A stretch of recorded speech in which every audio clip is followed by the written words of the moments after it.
Hello, so I'm making my first batch of lip gloss right here. I'm putting on hand sanitizer because your hands have to be clean. I am using gloves, guys. Gloves, guys. That is the key. Cleanness is the key. Cleanness. And then right here, I am showing you guys my Versagel. Most people use TKB Trading. Me, I don't use TKB Trading. And I said that in a video that I will be uploading, I think before or after this one. I'm not for sure. To be honest, I'm just eyeballing that Versagel. So, I don't know. But it did make, I think, 6 tubes, I think. I don't know. I can't remember. But that is how much I made. I'm not going to talk through this whole thing. I'm only going to talk. Don't mind my fork. I didn't have a spoon, a plastic spoon at that. So, yeah. And the thing that I just showed you was my pipette. I haven't added my oils in yet. If you guys are wondering, I'm just stirring up to get it a little loose before I add most of my oils in. And I'm adding some more Versagel because I feel like I felt that it wasn't enough. Don't mind me squeezing it like that either. I'm squeezing, it's not all gone. I'm just squeezing it like that so I can only squeeze from the top and just not the bottom. That's just how I do. I do everything like that, my toothpaste and everything.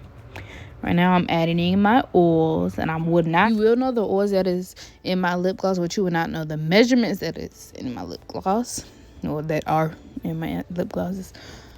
Either way, you won't know the measurements of anything, but you can know the oils, but not the measurements. You have to do your research, guys. Research is the key. I'm gonna stop talking right now until something else pops up that is important.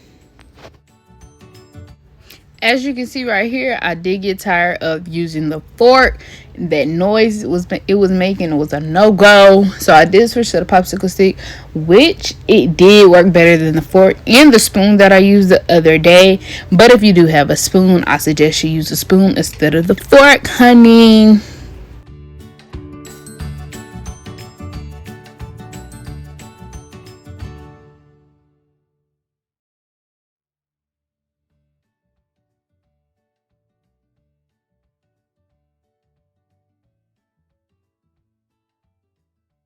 I do suggest that you add your oils as you go along with this process because of the simple fact you may think that you have a lot of Versagel when you don't, and then though it can be too watery, and then you have to add more Versagel.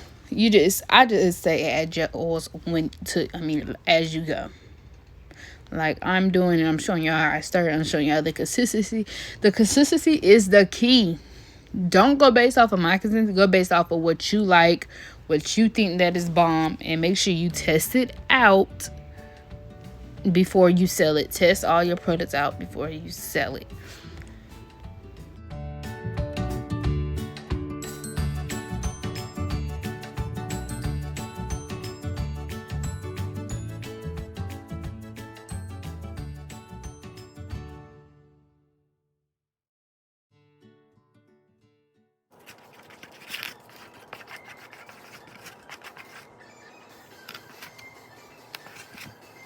As you can see right here, I am putting my flavoring oil in it, which is, I think that was Tropical Punch. Yeah, because that's a sun-kissed lip gloss. So I think that is Tropical Punch. You can use any flavoring oil that you want. Just make sure that it's not candle oil or whatever type of oil. Just make sure it's lip flavoring oil, and that is Tropical Punch. I got that one from Amazon, but they do sell it at Michael's and Walmart and Hobby Lobby. Hobby Lobby actually has more flavor oils, and I wish I got some more the other day, which I'll be sharing with y'all soon.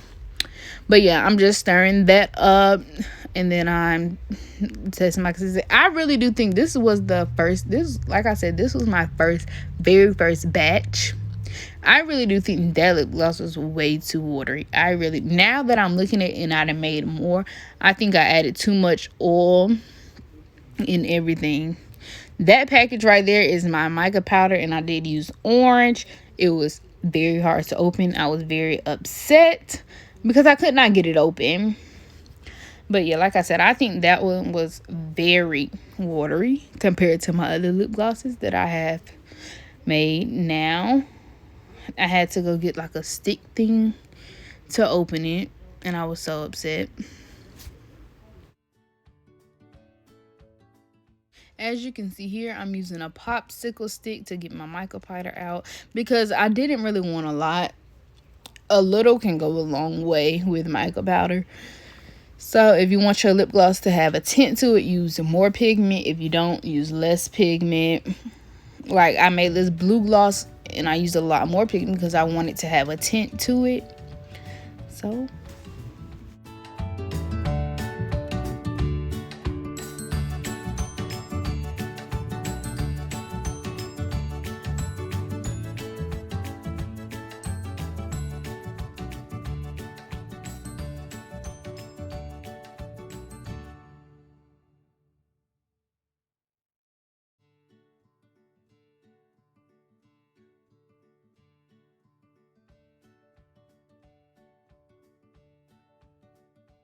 right here, I have scooped all my lip gloss to one side. I am about to suck it up in the syringe. I don't know what I did first. I think I tried the just scooping it in, and I think it was messy, or I might have tried the sucking it up.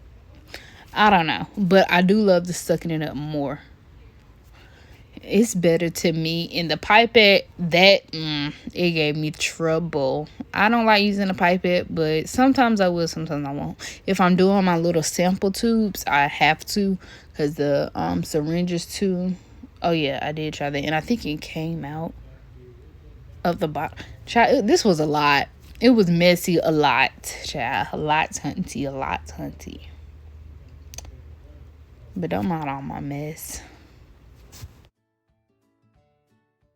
When you are sucking up your lip gloss from the bowl or whatever that you are using, make sure that you push out the air bubbles because you will get air bubbles in your lip gloss.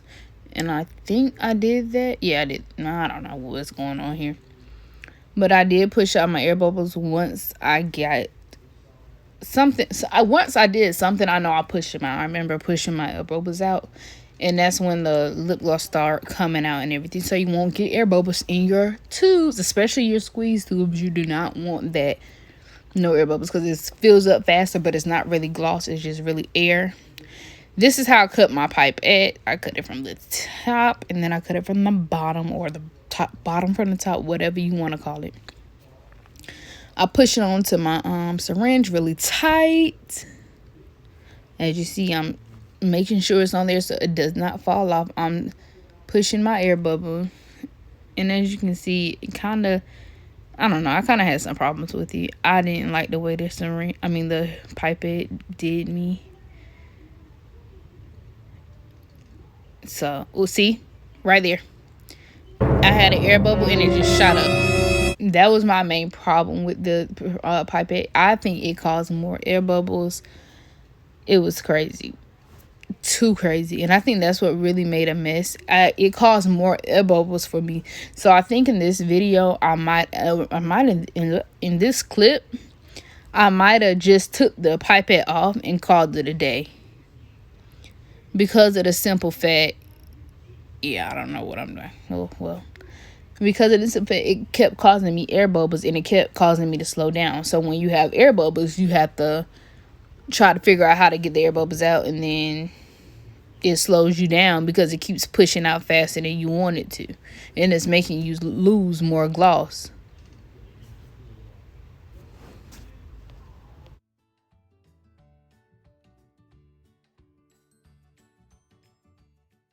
Right here is when I'm filling up the sample glosses that you get free when you purchase a squeeze tube. It's like a mini wand tube. That with the wand tubes, you can't fill them all the way up, which that pipette made me do. It just kept flowing out, and if you fill it all the way up, the stopper is gonna not go down, and it's not gonna want to close it all the way, and then it's gonna overflow. A whole lot is gonna happen when you overfill, so just don't fill it up. As right now, you can see I'm struggling, really bad struggling to try to close it. Right here, I'm wiping off the gloss, all the oils and everything. I did let them sit in soap and water, closed tightly. No, the soap and water did not get into the tubes because they were closed very tight. I just wanted to get all the oils off there so I can put my labels on. Yes, I did. What's on my shirt is oil, guys. Don't wear no nice clothes while doing this. I was trying to show y'all it, but I thought it was gonna fall. So, yeah, that's me cleaning the gloss. Okay, guys, this is how it turned out. To have what's the word? To have more of a orange tint, I should have added more mica powder. And I'm not going to add as much oil as last time. But like I said, this is my first time making it. This is literally my first batch. And this is how it turned out. I will be having a website soon, but I will leave my Instagram and my business email down in the description box below. If y'all would like to order, just email me or DM me, and that is how you get your order. I will ship out. I will tell you the shipping cost.